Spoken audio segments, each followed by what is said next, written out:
My dad works in B2B marketing. He came by my school for career day and said he was a big ROAS man. Then he told everyone how much he loved calculating his return on ad spend. My friends still laugh at me to this day. Not everyone gets B2B, but with LinkedIn, you'll be able to reach people who do. Get a $100 credit on your next ad campaign. Go to linkedin.com/results to claim your credit. That's linkedin.com/results. Terms and conditions apply. LinkedIn, the place to be, to be.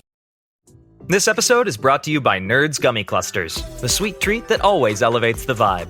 With a sweet gummy surrounded with tangy, crunchy nerds, every bite of Nerds Gummy Clusters brings you a whole new world of flavor. Whether it's game night, on the way to a concert, or kicking back with your crew, unleash your senses with Nerds Gummy Clusters.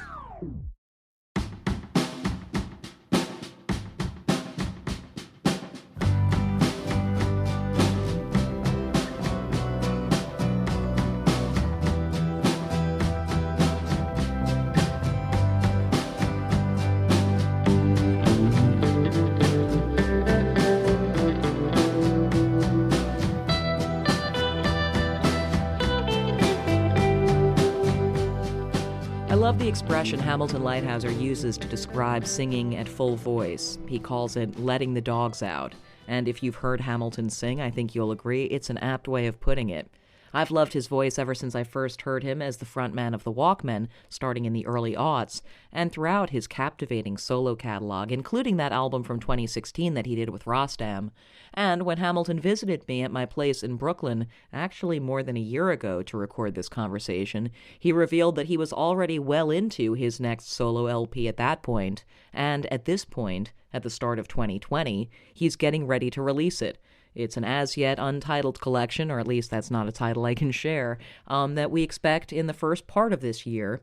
And it was fascinating to get to dig in with Hamilton about his creative process, about childhood influences, about recording in his new home studio where, yes, occasionally one of his daughters might leave a sticky lollipop in the shag carpet. But you know what? At least you get to let the dogs out in the comfort of your own home. Let's listen.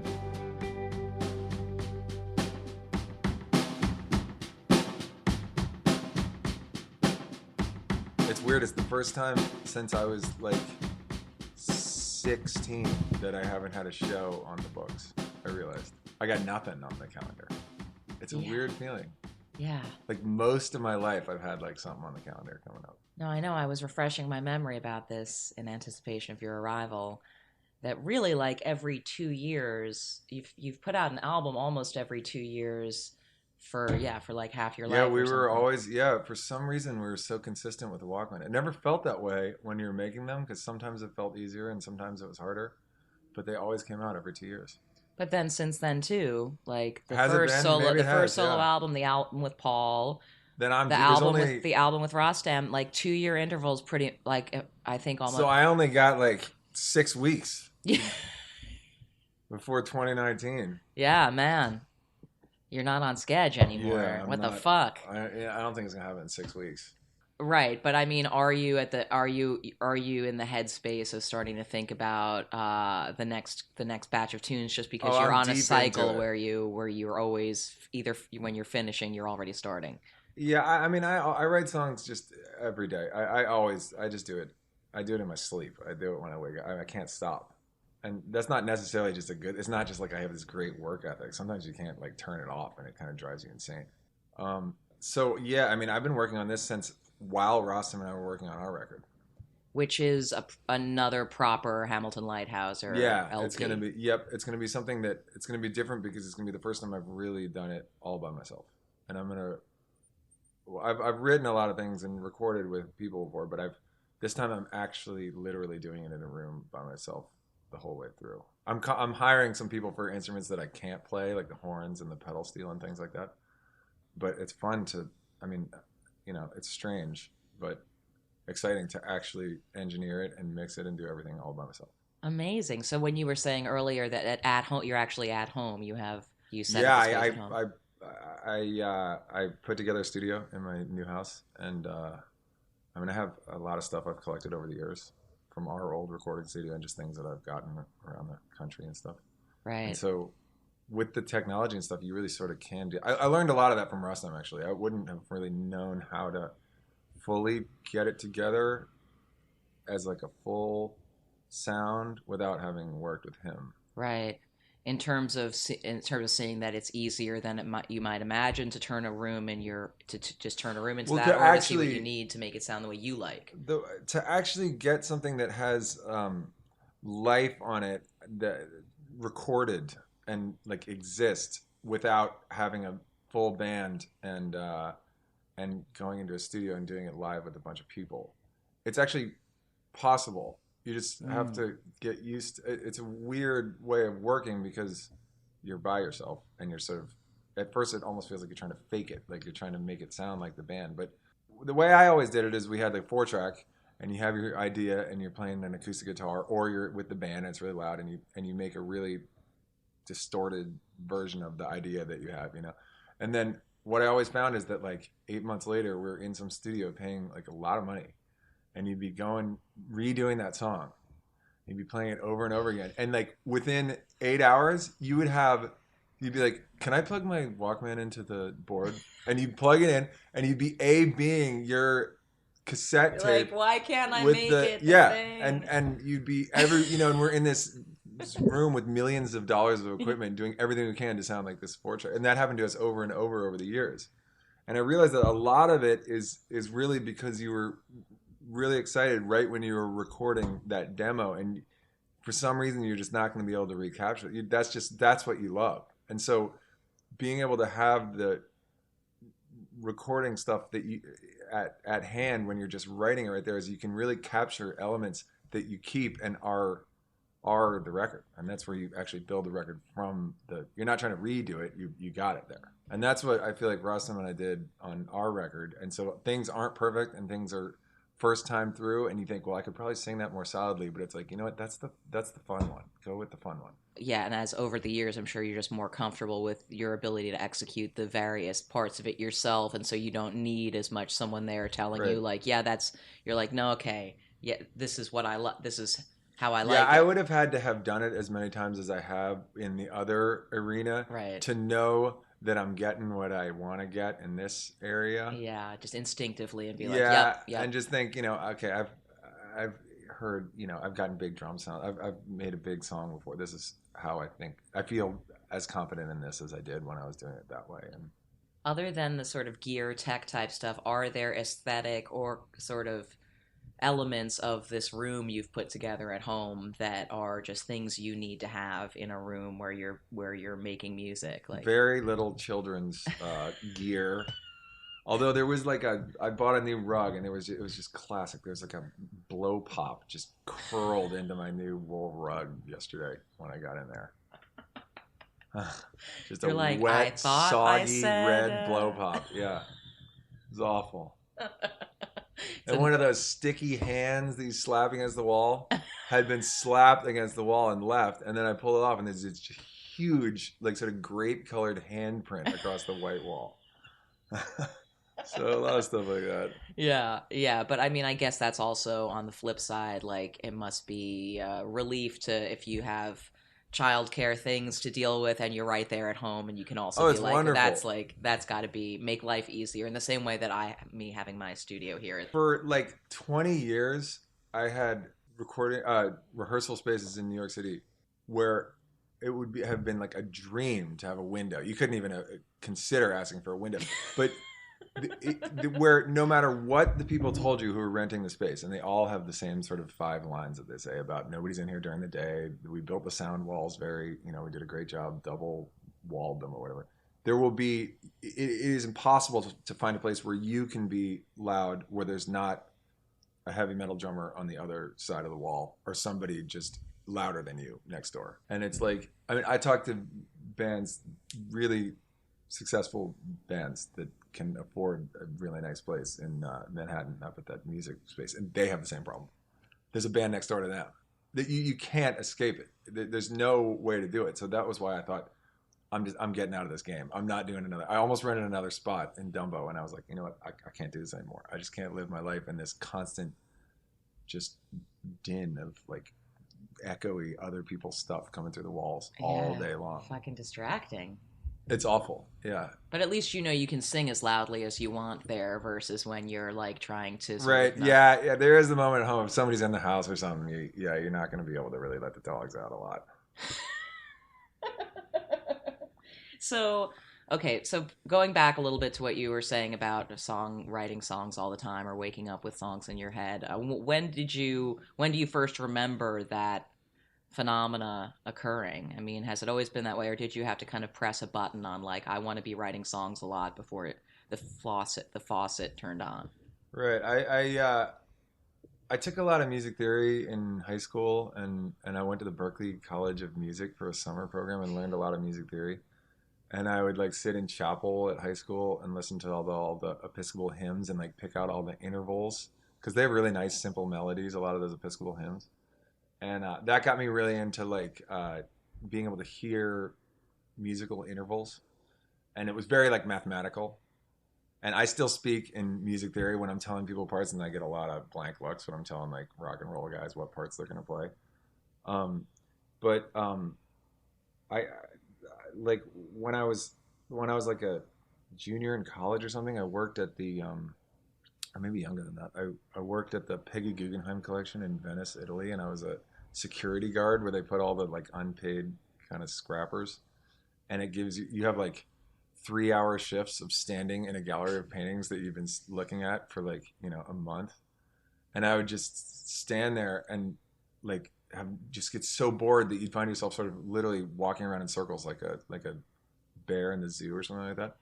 And like one day I was like, I'm just going to try to see if I can write songs in my head right now doing this. And I remember the first one I thought of the sort of mathematical melody of the way it was going to go. And I was like, I think that maybe that's going to work. And then I like sort of wrote it down on a piece of paper. And then I just stood there and thought of a whole other one. And then I wrote that one down on a piece of paper. And, this is over the course of like a couple of weeks. I had like 6 songs. And when I got back home, I got my 4-track out and I tried putting them down. And that was the beginning of my band, The Recoys, which I started. Wow. So when you say you thought of them mathematically initially, does that mean that you were picturing them more than hearing them at that? I know that's not to put too fine a point on, I'm just intrigued. Were you hearing those melodies in your head? Yeah, I was sort of like about being able to hear intervals of like, no, I like, wow. Without sounding like a prick, I have a pretty good ear at hearing notes. And I would like, it was all about being able to, this is a sixth or this is a augmented fifth or whatever it is. And put 4 or 5 things together and imagine what that would sound like once they were all in a... Right, but you were imagining the math of it while you were imagining the sound of it, is what it sounds like you're saying, which is just fascinating kind of mathematical synesthesia. Yeah, it was kind of it sounds really like sort of a boring way of looking at it, but once you start constructing stuff that way, it was kind of fun. But so leading up to taking the it was a summer course at Berklee Music, or I did like their summer program. What brought you there? I mean, what had been your involvement in music or your interest in music before that? I had just taken. I took piano lessons when I was little, and I, for years and years and years, and then I took guitar for a couple of years, and then somebody had gone to the Berklee College. Some older kid told me about it, and so I just applied. Did you already have a feeling though that way of looking at music? Were you into Were you into math already, or? Actually, it was the only thing I was good at in high school was math. So I hear a lot of artists who have spent any time at Berklee specifically say that it alienated them immediately from that way of looking at songs, which It's funny because I would say not to knock the place because I learned so much theory, which was really fun to learn, and I'm so glad that I really know it all. But they do, beyond the sort of formal classical instruction of that, they basically push you into this music that's called fusion, which is just sort of the melting pot of distorted guitar, jazz drums, and whatever else you want to throw at it. Right. Basically, everybody's soloing. Everybody's it's technique-based improv, and then whatever that all melds into. Basically, every other part of it completely turned me off. Yeah. Right, So all it took, you extracted this one thing that became a way of breaking down, like a way of looking at and building songs. Yeah. And do you still, so now when melodies come to you, is there still an element of that kind of math to it? No, not at all anymore. Once Yeah. we started, that was how I did it for years, until we started the Walkmen. And that was when that was the first, I had always written everything in my old band. And that was the first time I started working with other guys who really were sort of had always been the primary songwriters in their bands. And it was the first time we were doing it right there in the room together, and you don't have time to just mull over something over and over, and you start doing it live, and they've got a guitar idea and a drum idea, and you sing on top of that, and you start recording it as fast as you can right there, so you don't forget it, basically. And that changed that.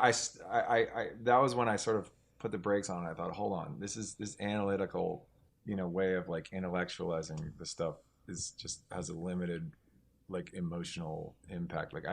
You got to go with what exists, what's happening in the room that's actually really exciting. And right. And also, I'm sure just with those particular musicians, having that rhythm section in the room brings out a character of the liveness, the visceralness. Definitely, it makes things. You want to just do, get up and do something. And in my case, I had the microphone in my hand, so Matt would be playing some beat like that, and I'd think, I want to sing that, and you just go for it right there. And yeah. Most of the time, it doesn't work out, but sometimes it does. Right, but so now that you're returned to a place of where you're doing everything on your own, what parts of the song tend to come into focus first? Is it still the kernel? Is it still what it was back then, standing in the Guggenheim or whatever? When I started this record, I pretty much knew that I was going to try to do it on my own, and I knew that my weak spot was going to be getting the drums together, and I knew that I wanted to make a rock and roll record. I wanted to make something with a basic band, not even very elaborate band. I kind of like to keep it kind of stripped down these days. And I knew that was, I really just hadn't done it before. I can't play the drums. So it's always been something I just can't do. But it was something that I always loved so much about our band, and a lot of, it's so much music I love. And I just felt like that was just where I wanted to be, was making rock and roll beats and stuff like that. And so I started just practicing that. And I just practiced playing the drums, and I practiced doing the programming like Rostam does, and recording them and trying out different things, and seeing how other people like Bradford Cox does it, and how Animal Collective do it. And I looked up a lot of people who aren't necessarily like a band like we'd always been, and just saw how they put the songs together. Right. And I tried to figure out the combination. A lot of people will use a drum machine that'll obviously be a drum machine, like Beach House or something like that. But then there'll be sometimes they want the sound of the real drummer, and just deciphering between the two of those, and intentionally when you want the programmed drums to sound programmed, or when you're trying to fake them live, or vice versa, or when your live drum is just too loose and you're honestly sort of trying to bring it closer to the program sound. Right. And so what aspect of things that you hadn't been doing before is your favorite new thing to do? To be able to put the tracks together with the drum beats, and to make something that's a very complete sounding thing, completely on my own. Amazingly, it has taken me all these years, but I finally feel like I've got something that I'm really, really happy with, that I have just created alone in a room. Yeah. And I just started playing it for people, and luckily I got a good reaction. But it was kind of a weird moment, because you can think yourself into some weird spots when you're by yourself. Oh yeah, that's the part of doing what you're doing that blows my mind the most, is the absence of a body. I mean, the absence of a person in the room, to even that person that you trust to be like, is that corny? No, right. It's not corny. Yeah, because you never had that from the foundation up, and you've been living. I mean, I've been living with some of these songs for 2 years, and you still have that feeling of do I even, do I like that thing I started? Do I like that guitar part that started this whole thing off, in my old apartment when I used to live there? And for some reason, having someone you trust validate it is a great feeling, or explain to you why they think it could be better, or you need to delete that. So I want to talk a bit about just singing, and when you kind of found your voice as a singer, and I'm curious, when you first started this process of playing music and writing songs, how much of a part of it the singing was to you, how important singing, whether singing's become more of an important part of your feeling of expression as you've gotten older. Right. The first thing I did, like formal singing, was I was in the Glee Club at St. Albans at my high school with a couple older guys who were kind of like the only other guys in my high school who were kind of like rockers, and I was kind of interested in that at the time. And one of them was Damian Kulash, who's the singer of OK Go, the band. Oh, okay, go. Yeah, he and I were, and we would like sit next to each other and sing. And we sang like a lot of choral music, which I actually really liked, and also has sort of a mathematical way of looking at it. But then when I started my first band, it was like me, my cousin Harry, who's my cousin Walt from the Walkmen, his younger brother, and my friend Hugh. And we were like had our first band practice, and I was like, wait, who's the singer? And then we like kind of looked at each other and we were like, well, I don't know. And the other two guys were like, well, I'm not gonna do it. And I was like, okay, fine, I'll be the singer. And then I didn't really sing. We couldn't even get through concerts and stuff. I sort of screeched along with the music. And I guess when I was in like college, I started thinking like, I was the singer in the next, I guess that just became my role. And then in the next band I sort of thought to myself like, if I'm actually gonna be a singer, I gotta actually sing. At some point, there's gotta be a melody or something. And then I wrote those first songs I had, and they had really sort of they're based on like the thought out, sort of elaborate, kind of ridiculous melodies that I'd come up with. And so that was the point where I just like let the dog. I just sort of thought, it was like the first time I'd used like my whole voice and really tried to like put it onto our rock and roll music. Did it invoke a feeling when you it was like let really, the dogs out, as you say? Yeah, at first it's really embarrassing. That was the first thing I remember, is like this feeling of like as if you're like exposing something. Like this is that you're seeing the real. This is what I got right here. And then the more as you know, every time I play it for like my sister or something, she'd like laugh, and then like my cousin, like that was always a little bit humiliating, but it kind of makes you, sometimes you gotta realize that what you just did is absolutely ridiculous. But as time went on, you just sort of got used to the sound of your voice, and then you could like maybe do it a little better, or maybe realize what you shouldn't have done, and then you just sort of honed it. And then by the time we got to the Walkman, I wanted to I really wanted to they had been in this band Jonathan Fireter, which was I knew since we were little kids.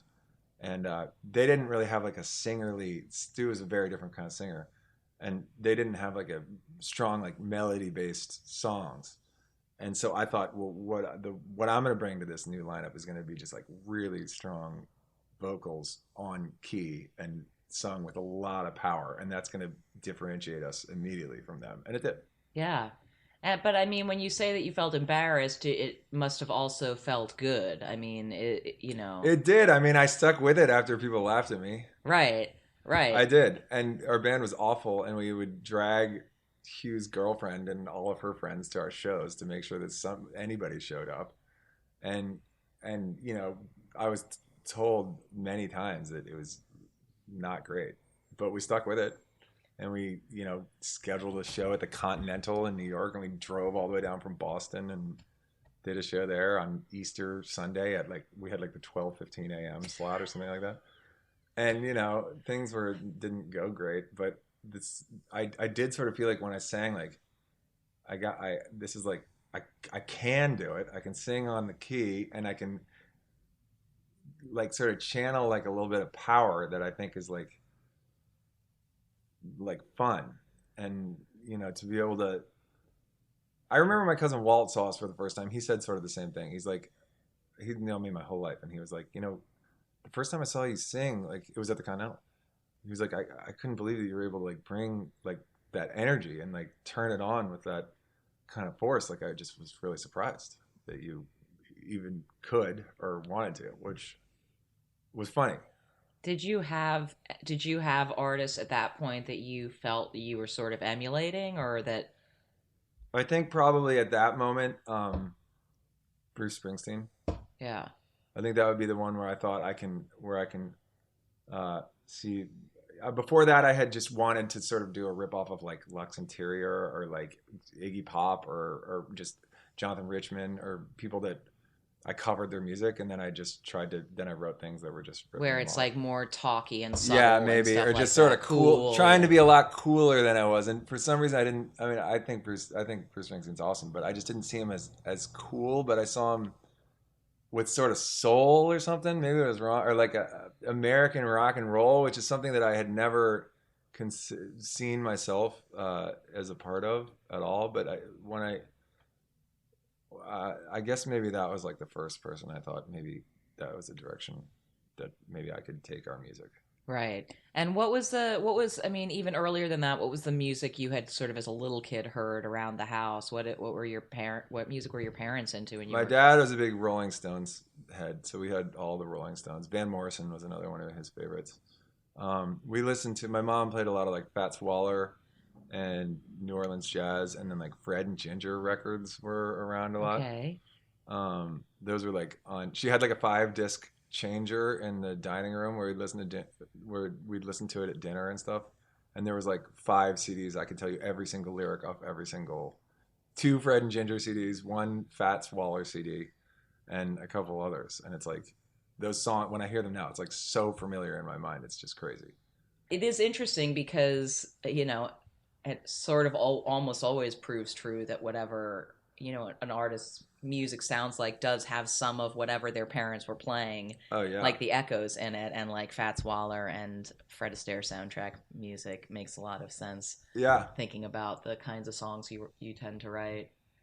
And did you feel like a music fan from a very early age? Did it have a important role in your life? Yes, my dad is from Detroit and was in a band there in high school, and we had like a tape of it you could listen to, and then he was in a band when I was a kid too in DC with just some friends from work, and they would play around, so we'd go see them play. What kind of stuff did they do? They play like sort of old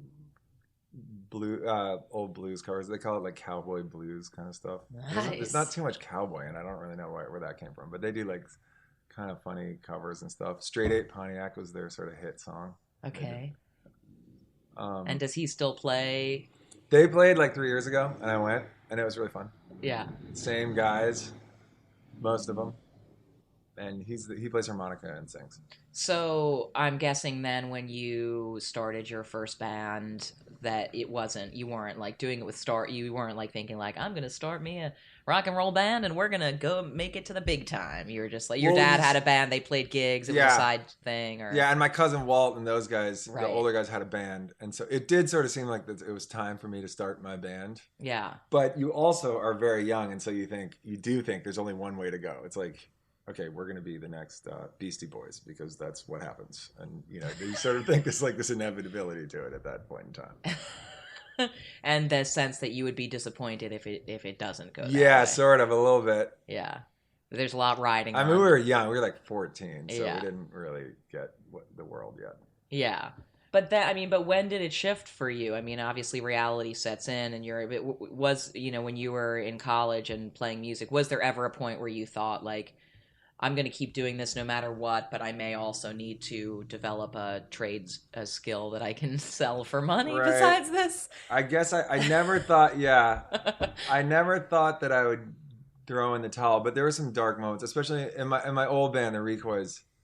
I mean, we had never had any success at all. And we tried for a couple of years. Like, we were around New York. I mean, I remember playing at like Coney Island High, and like there were like, it was that big room, and there was 2 of our friends showed up, and they were both on our guest list, so there were 2 people. And then halfway through like the set, like one of my friends, Nick, was like, "Hey, we gotta go." And I was like, "Okay, bye guys," and they left. And then we just sort of like finished a song to an empty room, and then we left and loaded out in the rain. And I remember waiting for the cab to take us back to the practice space in Williamsburg on St. Mark's Place, and it was raining on us, and they shut Coney Island High, and I was sitting there thinking like, wow, I guess this really isn't working out very well now, is it? Who are some of the artists, whether they're, contemporaries of yours or even younger artists who you admire lately, or who you sort of are impressed by? I like that band Car Seat Headrest. Yeah. That record got me laughing the first time I heard it. I thought the guy was pretty funny. And then I found out they were from Leesburg, Virginia, which is really close to DC. And my parents actually have a house in Leesburg, and so I rooted for them. And then I went and saw them and at a festival that we were both playing, and I really liked it. And his lyrics are pretty funny.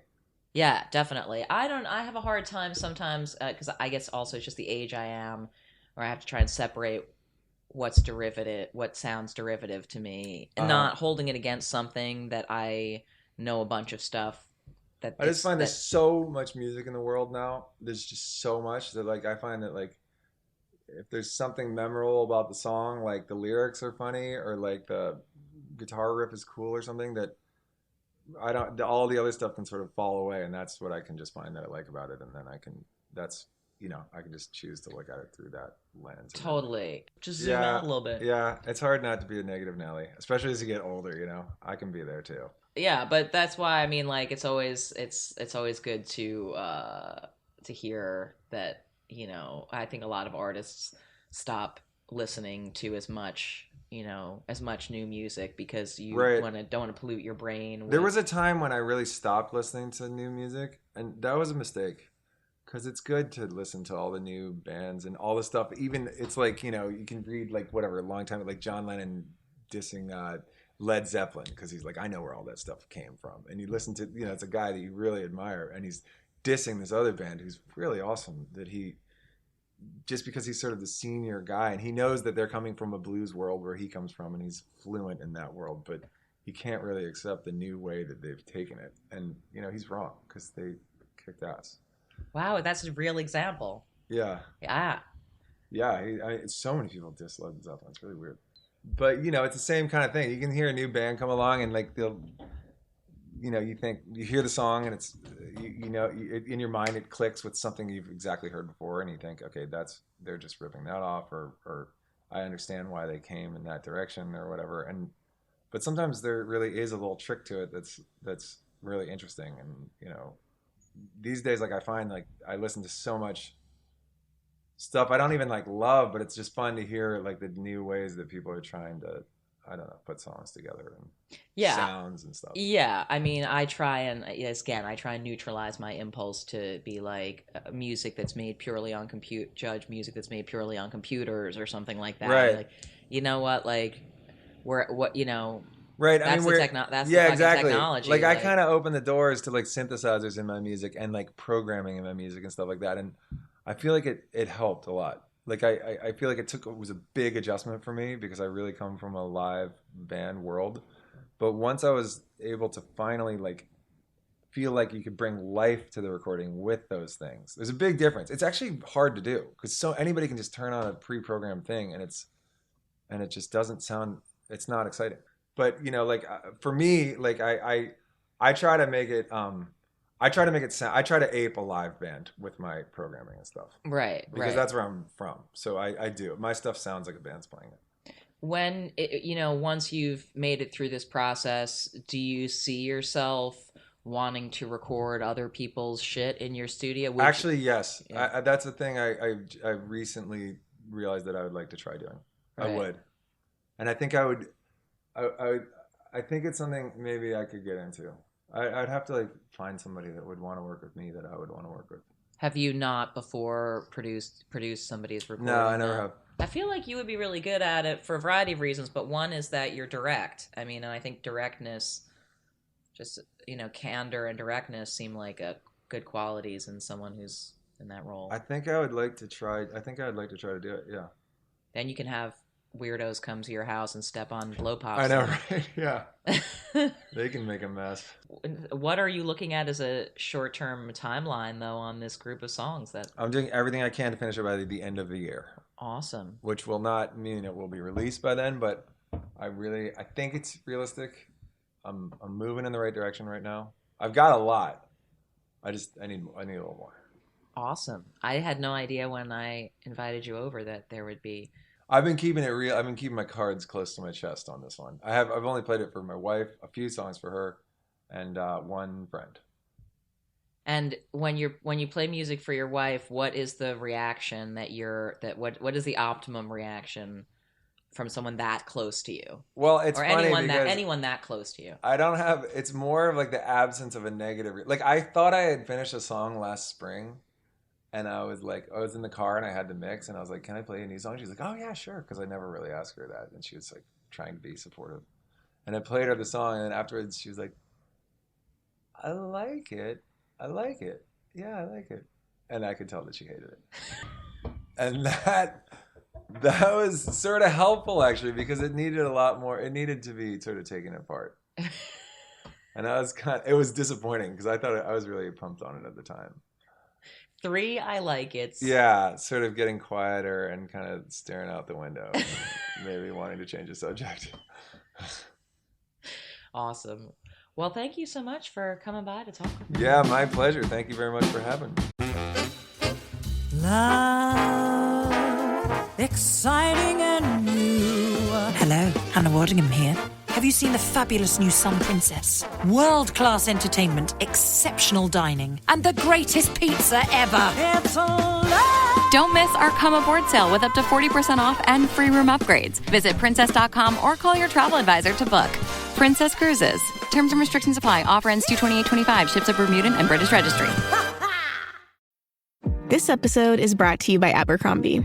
There's nothing better than the perfect jean and going out top combo, or an outfit that perfectly matches your plans. Abercrombie's relaxed jean goes with every occasion. Date nights with something lace, or daytime with a cozy sweater. And their barrel jean will surprise you. It's the trend that will become a staple in your wardrobe. Abercrombie denim comes in tons of rises, fits, and washes. Find your perfect pair online or in store.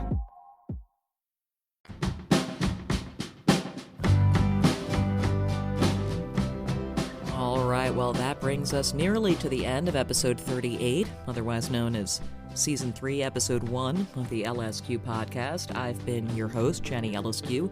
There are episodes in the coming weeks with Bat for Lash's Natasha Khan, and actually the very next one at the end of this month is with Frances Quinlan from the band Hopalong, as she gets ready to put out her debut solo album.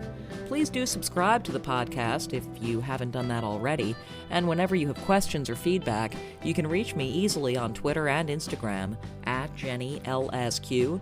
Massive thanks again to Hamilton Leithauser for his time and candor, and thanks so much to you for listening.